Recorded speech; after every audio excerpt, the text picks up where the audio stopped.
Should you upgrade to the 9070 XT from a 7900 XTX? This is a question I've been asked quite a few times the last couple of weeks, and that's what I wanted to explore in this video together. We'll stress both cards in 9 demanding recent games that are quite different from one another that should expose weaknesses and strengths. There's some interesting results that we can discuss, so please feel free to leave a comment and share your thoughts. For this comparison, I'll be using a Ryzen 9800X3D CPU with 32 gigs of RAM. Full system will be in the description. And representing the 7900 XTX is my Sapphire Nitro Plus stock. And representing the 9070 XT is my Asrock Taichi, also stock. Let's begin with Assassin's Creed Shadows.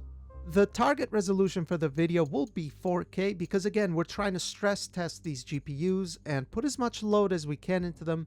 And in Assassin's Creed Shadows in particular, we're running at native 4K with ray trace global illumination only and the very high graphical preset.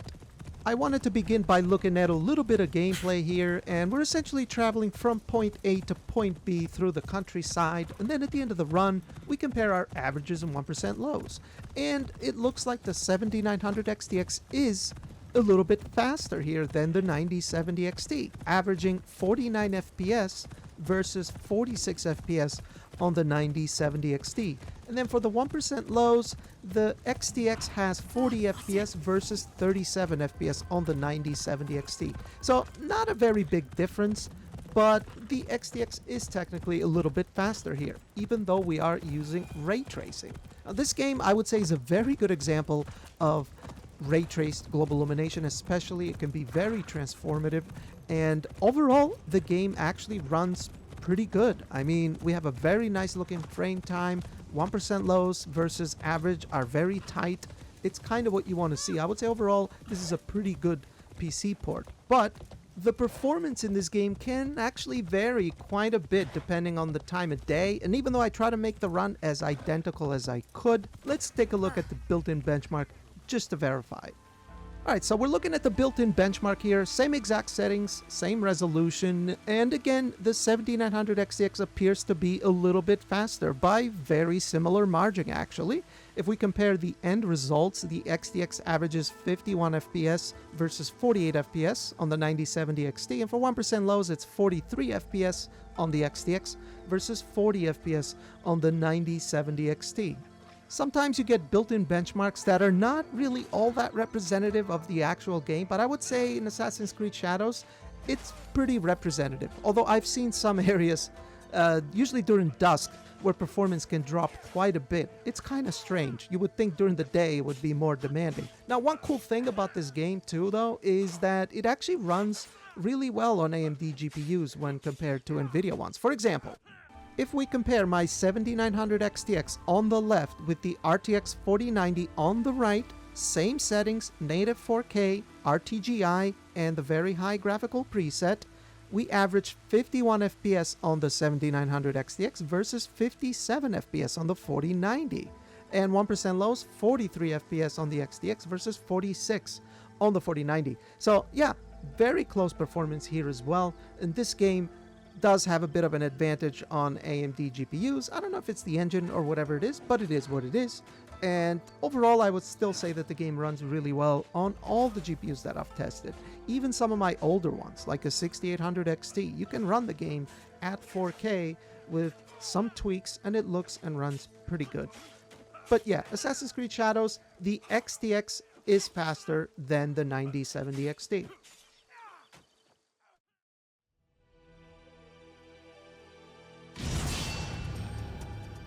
And the next game on the list, guys, is Ninja Gaiden Black. This is the Unreal Engine 5 remake that was released very recently. And for this one, we've maxed out all the settings, although I am running it at 80% resolution of 4K using TSR to upscale on both. We've maxed out the graphical settings. We've also turned ray tracing on. What I wanted to look at here was this boss battle. So I fought this boss for about a couple of minutes on both GPU, and the results were actually kind of surprising. Here the 9070 XT was actually a little bit more capable. Not by much, this is still very, very close. We ended up averaging 55 FPS on the 7900 XTX versus 58 FPS on the 9070 XT. And for the 1% lows, we had 40 FPS on the XTX versus 43 on the 9070 XT. So yeah, overall, the experience was a bit smoother on the 9070 XT and pretty good performance. This game is actually quite a bit demanding overall, and I still think it actually looks really, really nice. There really isn't a big difference between the two. I would say that this is pretty much a tie. I mean, the 9070 XT is consuming a little bit less power, but keep in mind that both of these GPUs are fairly high-end partner models, right? And then I also noticed the 7900 XTX allocates and uses a little bit more VRAM, maybe because it's available. Not really exactly sure how that works, but again, not really a big difference worth obsessing about. The next game will be Star Wars Jedi Survivor, an AMD-sponsored game which actually had a pretty decent amount of ray tracing, actually, so I've been eager to check this one out. It's one of my favorite Star Wars games from the Disney era, right? And we're running it at 4K, epic settings with ray tracing enabled, and the results here, guys, were very, very strange. The level I usually like to test is this Kobo Cantina town area because it's one of the more demanding areas in the game. And as you can see, the 7900 XTX is much faster than the 9070 XT here. We have 53 average FPS on the XTX versus 46 on the 9070 XT. 1% lows are both 36 FPS, very similar. The game still has some performance issues. It's been improved, but it still has issues. But this is a strange one, and I'm not sure if it's because of the VRAM. I mean, the 7900 XTX is allocating 22 gigabytes of VRAM and actually using 18 gigs. And the 9070 XT obviously only has 16, so it's allocating and using less. But the overall performance frame time consistency is similar on both. So is this gap a result of lack of VRAM? I honestly don't think so, because if we turn ray tracing off, like I've done here, and I even restarted the game, of course, after changing ray tracing, the FPS goes up a little, but not by a ton. But still, the 7900 XTX is faster with 63 FPS for average versus 52 average on the 9070 XT, and 1% lows now are ahead on the XTX with 50 FPS versus 42 FPS on the 9070 XT. So the performance gain disabling ray tracing is not that big. Although if we look at the VRAM now, we're below 16 gigabytes on both GPUs. So here VRAM isn't an issue. Another issue with this game is that FSR just doesn't work. You can set it to whatever you want, you can set it and restart the game, it still doesn't work. The resolution and performance stays the same. And it's strange because this is an AMD sponsored title, right? But yet DLSS works fine. There's DLSS frame generation while there's no FSR frame generation. So really strange, and I don't like how this game has been kind of like abandoned, because I do like it quite a bit, and that's why I'm covering it. I added games here that I personally like. So yeah, here the 7900 XTX is noticeably ahead. Whether it's ray tracing enabled or disabled, it doesn't matter. And it seems to use the extra VRAM. Looking at the readings anyway. Alright, let's move on to the next. Now, the next game I was really excited and looking forward to checking out is Microsoft Flight Simulator 2024. This is another game that I personally enjoy playing every now and again. I always come back to it. It's a great looking game. It's very different than anything else, and it's a very demanding game on both GPU and CPU.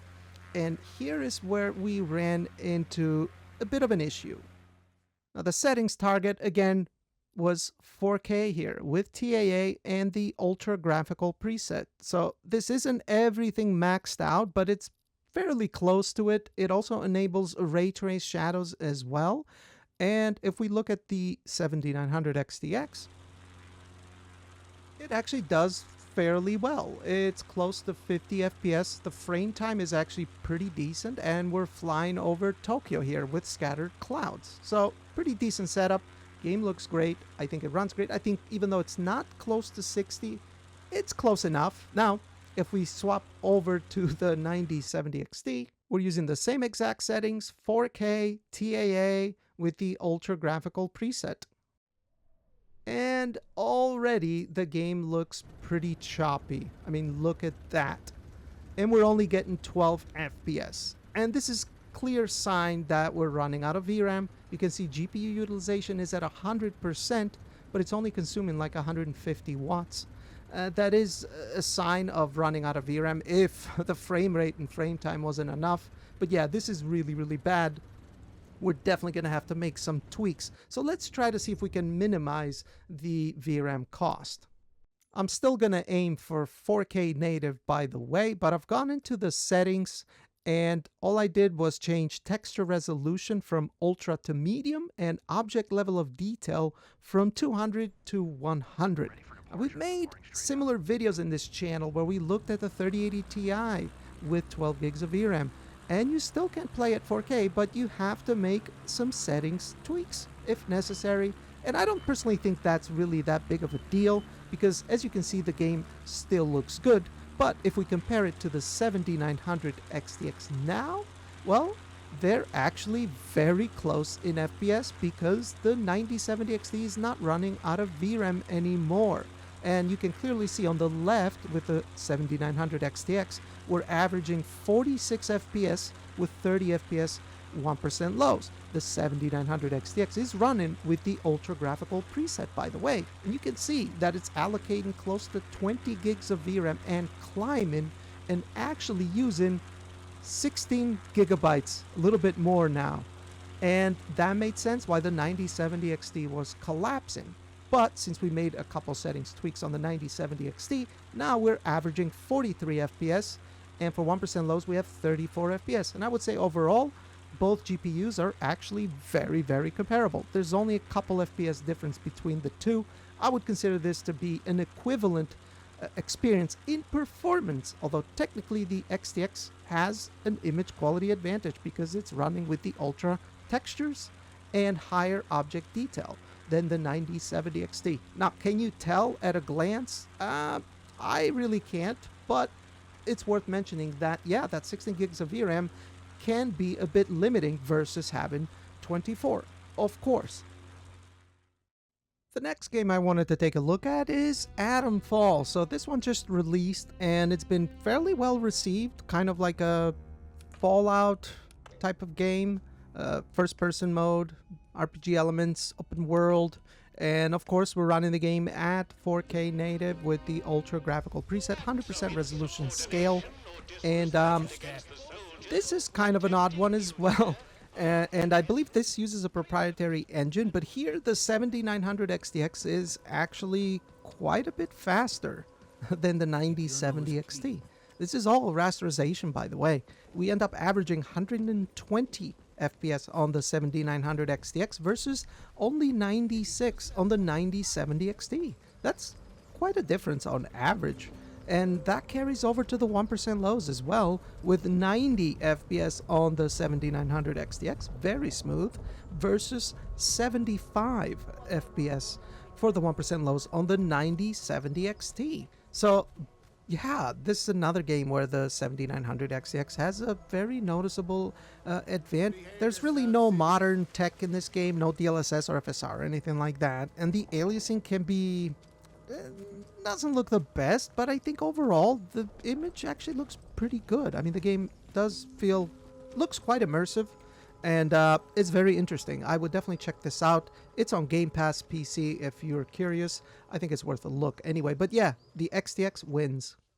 The next game was actually very interesting, and it's F1 24. We're running it at native 4K with TAA, and I've maxed out all the graphical settings, and we have multiple ray tracing effects as well. We have shadows, reflections, AO, and transparency, and DDGI as well. And what I did was I ran the built-in benchmark, and here is where the tables actually flipped. big time in favor of the 9070 XT. Big time. We averaged 72 FPS on the 7900 XTX versus 76 FPS on the 9070 XT. So average FPS is actually very comparable, although the 9070 XT is ahead. But where the difference gets quite massive actually is on the 1% lows. We got 46 FPS on the 7900 XTX versus 62 FPS for 1% lows on the 9070 XT. And you can see that if you're looking at the frame time graph. It is buttery smooth on the 9070 XT, whereas on the 7900 XTX there's these tiny little hitches that happen every now and then. Now, are they big hitches? No, they're not like stutters or anything like that, but nonetheless, the image, it is smoother, it is more fluid on the 9070 XT. So is this due to the ray tracing?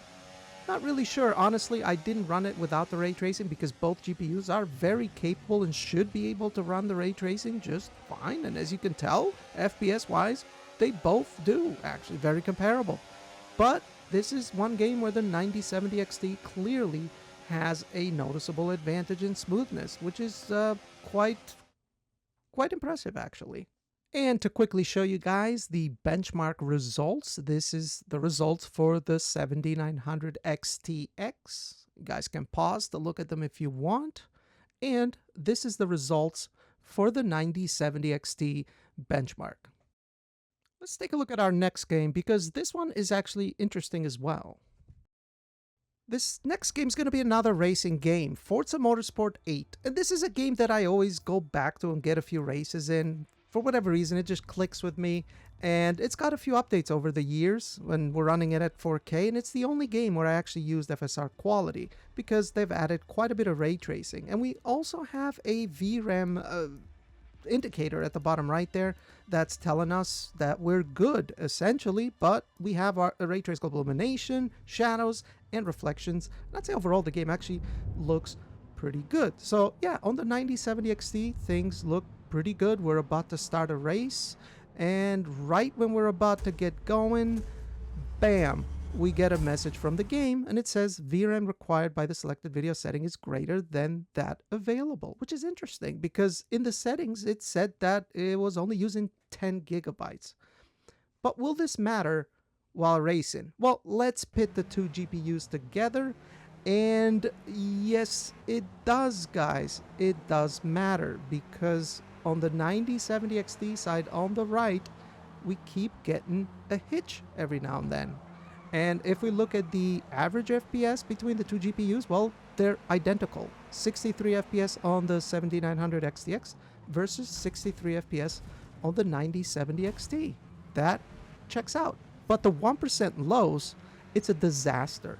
Well, not for the 7900 XTX, which has 52 FPS for 1% lows, but the 9070 XT is at 10 FPS. And if you're looking at the frame time graph, you can clearly see that we keep getting some very, very disruptive hitches. And the interesting thing is that if we look at the VRAM use on the left on the XTX, it actually never goes above 16 gigabytes on actual VRAM use, just allocation. But yet, that message we got from the game is actually worth something because our 1% lows are terrible. Anyway, let's see if we can remedy that. Alright, so I made some adjustments here. We reduced the track texture quality from high to medium, and then I also went to car model quality, set that to high, and car level quality from ultra to high. And that appears to have worked. Now, if we look at the 9070 XT with the adjusted settings on the left versus the 9070 XT with the VRAM issues on the right, you can clearly see that now the game is running smooth as butter. We have 62 and 63 average FPS, so makes sense. They should be very similar. And for 1% lows, we have 46 FPS with the adjusted settings versus the 10 FPS when we were running out of VRAM. And there you go, guys. So the 24 gigs of VRAM on the 7900 XTX, I wouldn't say that it's like a big deal for gaming. Not really. I mean, it's definitely nice to have, obviously, But yeah, I mean, it will save you from some games that can be a bit VRAM hungry, and some of those games do actually exist. Even for games that are not using path tracing or anything like that, it is an advantage having that extra 8 gigs of VRAM. Is it the end of the world? No, because you can always make a few tweaks, and if you look at both sides, right, can you tell that we've reduced the textures slightly? Probably not, right? But it's worth mentioning because we are comparing them, and yeah, that is the results. And interestingly enough, actually the XTX is a bit faster overall, but not by much. They're still very comparable now that we've made those adjustments. Anyway, let's look at our last game, and this one was a bit of a disaster, and maybe you guys can help me out because I don't understand it. And that game is Spider-Man 2, guys. Again, I try to go for 4K here, native resolution with TAA, and for graphical settings, we are running everything maxed out except for the ray tracing. I'm only running ray traced reflections with 6 range for ray tracing, which should be fairly doable. And here's where the 9070 XT was having a bit of trouble, guys. If you look at the frame time graph, it's significantly worse on the 9070 XT. For average FPS, we got 50 on the XTX and 43 on the 9070 XT. So at a glance, not too bad, right? You could throw on FSR or something like that. But the 1% lows, 37 FPS on the XTX, not too bad. I mean, this game is not necessarily the smoothest, but on the 9070 XT, it's quite bad at 22 FPS. So I'm not sure what's happening. I mean, looking at the VRAM use on the XTX, it's not actually using more than 16, but it's getting kind of close. Then once you enter this wind tunnel wingsuit part, the game becomes a lot choppier on both, but especially on the XTX, it's definitely a lot worse. So yeah, but I wanted to take this a bit further, thinking that, well, maybe it had something to do, maybe it is running into a VRAM issue on the 9070 XT. So I went back to the graphical settings and reduced the texture quality from very high to high. So I knocked it down a notch and then just ran through this area again on the 9070 XT. And it was pretty much the same thing, guys. We ended up averaging very similar FPS with 1% lows dropping into the 20s. So yeah, a bit odd, this one. So I'm not sure what you guys' experience has been with Spider-Man 2. This is the first time I look at it on the 9070 XT, but I'd say this isn't a very good gameplay experience. Not really, not at all. So yeah. Now the game has had some performance issues. It launched with quite a few issues, glaring issues that were eventually remedied, and I think it even got a patch recently. But this is the game running on my RTX 4090 now with the same settings, native 4K TAA with ray trace reflections only on very high. And it is running quite a bit better here. On the 9070 XT, we ended up averaging 50 FPS, whereas here we're averaging around 60 FPS. And the 1% lows are actually better on the 4090, but not really all that much better versus the XTX, right? So the XTX seems to be doing fairly well, actually. It's the 9070 XT where it doesn't do the best.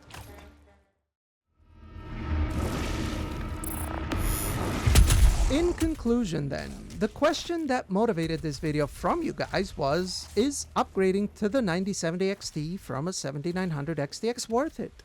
And in my opinion, the real question should be, is the 9070 XT even an upgrade over the 7900 XTX? And in my opinion, it's not, and I'll explain. An actual upgrade should be better at everything, at the very least in performance, and the 9070 XT is just not. 30% better should be a minimum, in my personal opinion. Now, in some games with ray tracing, it can be much faster, like Cyberpunk for example, but in most other ray tracing games, they're kind of even, or the gap is not that big. With the XTX even being faster in some cases, like Assassin's Creed Shadows, or Callisto Protocol, or Star Wars Jedi Survivor, and you get the picture. I actually did a ray tracing comparison focused video between these two about a week or two ago. I'll leave a link down below. And in rasterization, the 7900 XTX is just faster. It just is, from what I've seen. Now, the true and real advantage of the 9070 XT over the 7900 XTX is FSR 4. And to be fair, that is a pretty big advantage because FSR3 is just not very good, and FSR4 is a massive leap improvement. Now, is that alone worthy of an upgrade? I'd probably say no, but it all comes down to personal preference and your own conclusions, which hopefully this video has helped you with. Now that'll be all for this one. I appreciate you guys' questions and requests. Sometimes they can be motivational for a video idea, and the main reason why I make these type of videos is to have conversations with you guys together in the comments section, just enthusiasts discussing hardware. Thanks for watching though. Please give the video a like if you liked it and consider subscribing. I'll see you on the next one. Bye bye.